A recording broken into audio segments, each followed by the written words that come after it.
નમસ્કાર મારા સનાતની પરિવાર આધ્યાત્મની દુનિયામાં આપ સર્વેનું ખૂબ ખૂબ સ્વાગત છે।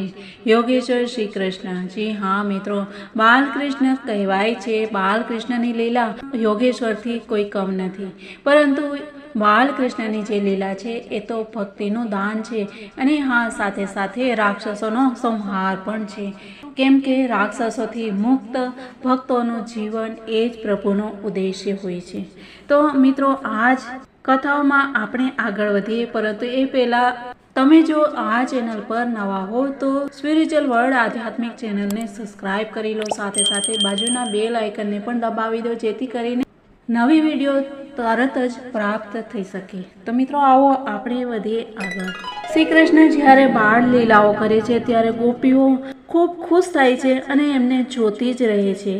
કનૈયો અને દાઉ બંને ખૂબ ચંચળ અને મહા ખેલાડી હતા। તેઓ ક્યાંક હરણ, ગાય અને શિંગડાવાળા પશુઓ પાસે દોડી જતા, તો ક્યાંક ધગધગતા અગ્નિ સાથે રમત કરવા લાગતા, ક્યારેક દાંતથી કરડવાવાળા કૂતરા પાસે પહોંચી જતા, તો ક્યારેક નજર ચૂકાવીને હાથમાં તલવાર લઈ લેતા, ક્યારેક કૂવામાં કે ખાડામાં પડતા પડતા બચી જતા, ક્યારેક મોર વગેરે પક્ષીઓની પાસે ચાલ્યા જતા અને ક્યારેક કાંટા તરફ ચાલ્યા જતા। માતાઓ તેમને રોકવાનો ખૂબ પ્રયત્ન કરતી, પરંતુ તેમનું કંઈ ચાલતું નહીં। આવી સ્થિતિમાં તેઓ ઘરનું કામકાજ પણ સંભાળી શકતા નહીં। તેમનું ચિત્ત બાળકોને ભયપ્રદ વસ્તુઓથી બચાવવાની ચિંતામાં સતત પોરવાયેલું રહેતું। થોડા દિવસોમાં યશોદા અને રોહિણીના લાડલા પુત્રો ઘૂંટણના સહારા વિના અનાયાસે જ ઊભા થઈ અને ગોકુળમાં ફરવા માંડ્યા। વ્રજવાસીઓના આ કાનજી સ્વયં ભગવાન છે, પરમ સુંદર અને પરમ મધુર। હવે તેઓ અને બલરામ પોતાની વયના મિત્ર બાળકો સાથે રમવા માટે નીકળી અને વ્રજની ભાગ્યશાળી સ્ત્રીઓને આનંદ આપતા રમવા લાગ્યા। ગોપીઓ તેમની કુમાર અવસ્થાની સુંદર ચપળતા નિહાળી અને જોયા જ કરતી। એક દિવસ તે બધી ગોપીઓ મળી અને નંદ બાબાને ઘેર આવી અને યશોદા માતા સાંભળે તે રીતે કહેવા લાગી કે ઓ યશોદા મૈયા, આ તારા કાનો બહુ નટખટ થઈ ગયો છે। ગાયો ધોવાનો સમય ન હોય તો પણ આ વાછડાને છોડી દે છે, અને અમે ધમકાવીએ છીએ ત્યારે મોટે મોટેથી હસવા લાગે છે। આ ચોરીની અદ્ભુત તરકીબો કરી અને અમારા મીઠા મીઠા દહીં, દૂધ ચોરી અને ખાય છે। માત્ર એકલો જ ખાતો હો તો કંઈ વાંધો ન હતો, પણ આ તો બધું જ દૂધ, દહીં વાંદરાઓને વેચી દે છે, અને તે પણ પેટ ભરાઈ જતા ખાઈ ન શકે ત્યારે એ અમારા દહીં દૂધના માટલા ફોડી નાખે છે। જો ઘરમાં તેને કોઈ વસ્તુ ન મળે તો તે ઘરના લોકો પર બહુ ખીજાય છે અને અમારા બાળકોને રોવડાવી અને ભાગી જાય છે। જ્યારે અમે દહીં દૂધને સિક્કા ઉપર મૂકી દઈએ છીએ અને તેના નાના નાના હાથ ત્યાં સુધી પહોંચતા નથી, ત્યારે તે પાટલા અને ખાંડણિયા ઉપરા ઉપર ગોઠવી અને તે લઈ લેવાના અનેક ઉપાયો કરે છે। કોઈવાર અમે દહીં વગેરેના વાસણો સિક્કાઓ ઉપર ઢાંકીને મૂકીએ છીએ, તો પણ તે વાસણોમાં દહીં દૂધ રહેલા જાણી અને એમાં નીચેથી બાકું પાડી દે છે, અને ઊંચા સ્થળે પણ બાકું કઈ રીતે પડાય તે બધું એ સારી પેઠે જાણે છે।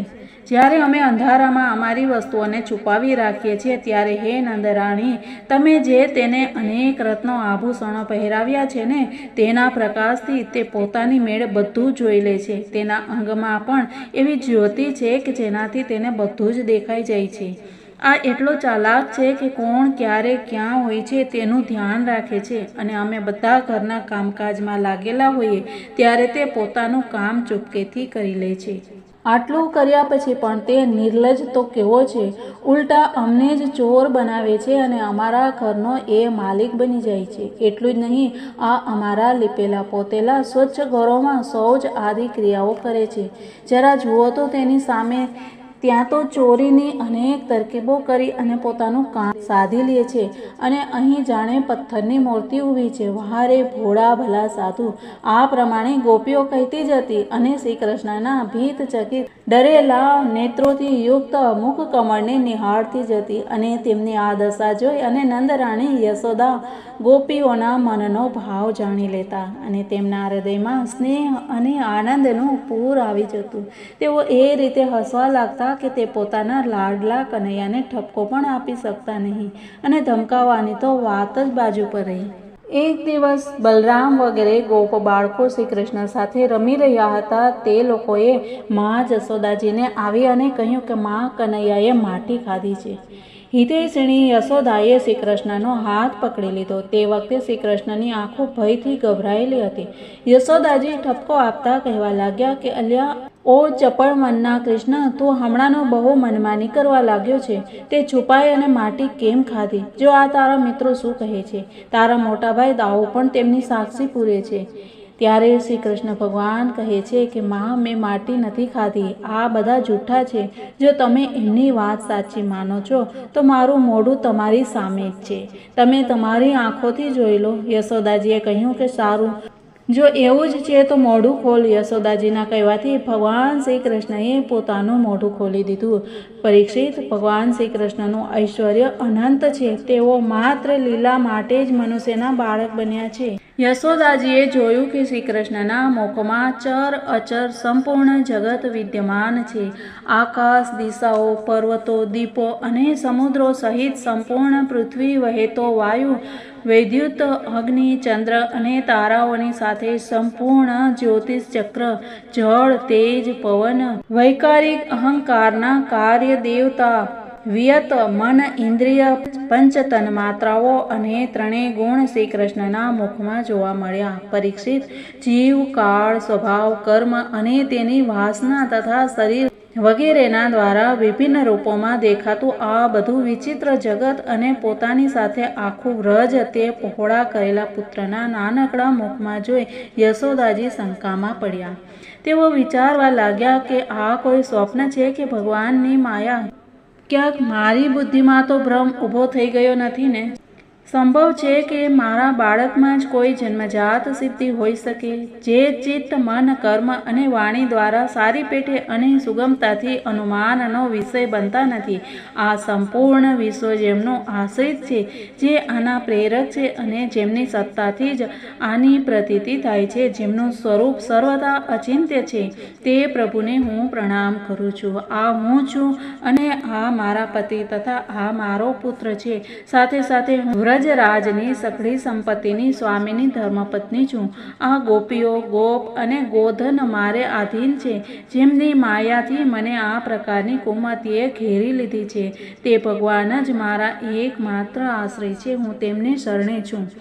જ્યારે આ પ્રમાણે યશોદાજી શ્રી કૃષ્ણનું તત્વ સમજી ગયા ત્યારે સર્વશક્તિમાન, સર્વવ્યાપક પ્રભુએ પોતાની પુત્ર સ્નેહમયી વૈષ્ણવી યોગ માયાનો તેમના હૃદયમાં સંચાર કરી દીધો. યશોદાજી તરત જ તે ઘટના ભૂલી ગયા. તેમણે પોતાના વહાલા લાલને ખોળામાં લઈ લીધા. જે રીતે પહેલાં તેમના હૃદયમાં પ્રેમનો સમુદ્ર ઉમટી રહ્યો હતો, તે રીતે જ ફરી ઉમટવા લાગ્યો. બધા વેદ, ઉપનિષદો, સાંખ્ય, યોગ અને ભક્તો જેમના મહાત્મ્યનું ગાન કરતા ધરાતા નથી, તે જ ભગવાન અને યશોદાજી પોતાનો પુત્ર માનતા હતા. રાજા પરીક્ષિત પૂછે છે કે ભગવાન નંદ બાબાએ એવી કઈ બહુ મોટી માંગલિક સાધના કરી હતી અને પરમ ભાગ્યશાળી યશોદાજીએ પણ એવી કઈ તપસ્યા કરી હતી, જેના લીધે સ્વયં ભગવાને પોતાના શ્રી મુખેથી તેમનું સ્તનપાન કર્યું. ભગવાન શ્રી કૃષ્ણની તે બાળ લીલાઓ, જે તેઓ પોતાનું ઐશ્વર્ય અને મહત્તાને છુપાવી અને ગ્વાલ બાળકો સાથે કરે છે, તે એટલી પવિત્ર છે કે તેમનું શ્રવણ કીર્તન કરનાર લોકોના પણ બધા પાપ તાપ શાંત થઈ જાય છે. ત્રિકાળદર્શી જ્ઞાની પુરુષો આજે પણ તે લીલાઓનું ગાન કરતા રહે છે. તે જ લીલાઓ તેમના જન્મદાતા દેવકી વસુદેવજીને તો જોવા સુદ્ધા મળી નથી અને નંદ યશોદાજી તેનું અપાર સુખ લૂંટી રહ્યા છે. આનું શું કારણ છે? ત્યારે સુખદેવજી નંદ બાબા અને યશોદાજીના પૂર્વજન્મની વાત કરે છે. અને મિત્રો, આ વાત આપણે જોશું આવતીકાલે. તો મિત્રો, આવતીકાલનો વિડીયો જોવાનું બિલકુલ ભૂલતા નહીં. તો મિત્રો, મળીએ કાલે. ત્યાં સુધી બધાને જય શ્રી કૃષ્ણ. રાધે રાધે. ભારત માતાની જય.